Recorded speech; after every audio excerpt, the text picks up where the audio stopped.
Laporan hasil observasi, preservasi, dan konservasi dengan tema Sistematika Kajian Perawatan Media. Faktor penyebab kerusakan media.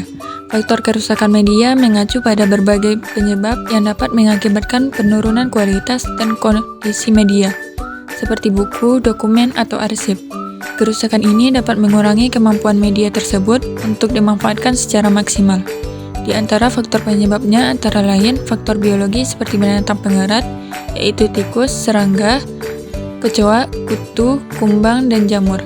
Ada lagi faktor lain yaitu faktor fisika seperti suhu, debu, dan cahaya. Ada juga faktor kimia seperti asam, baik dari pengolahan buku maupun gas-gas pencemaran udara. Yang terakhir, faktor lain yang menyebabkan kerusakan media yaitu manusia dan bencana alam. Pembuatan CD atau compact disc.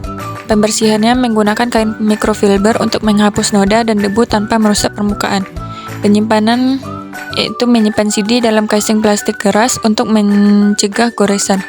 Pengendalian lingkungan yaitu menjaga suhu ruang antara 15-20 derajat Celcius dengan kelembapan rendah untuk mencegah jamur. Keempat, pengadaan yaitu membuat salinan digital sebagai cadangan untuk mencegah kehilangan data akibat kerusakan fisik.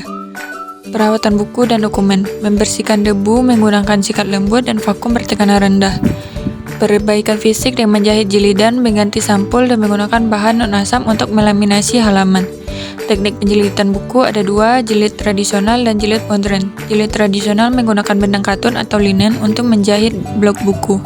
Mengaplikasikan kain atau kulit untuk sampul, biasanya digunakan untuk naskah kuno atau buku antik. Jilid modern, menggunakan lem panas atau hot glue untuk menjilid buku modern.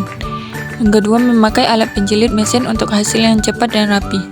Restorasi jilid yaitu mengganti punggung buku yang rusak atau mengganti lem yang mengelupas dengan bahan tahan lama naskah kuno. Pembersihan, membersihkan permukaan naskah menggunakan kuas lembut untuk menghilangkan debu tanpa merusak tinta. Kedua, perbaikan, memperbaiki halaman naskah yang robek dengan kertas Jepang atau Japanese tisu dan lem berbahan alami.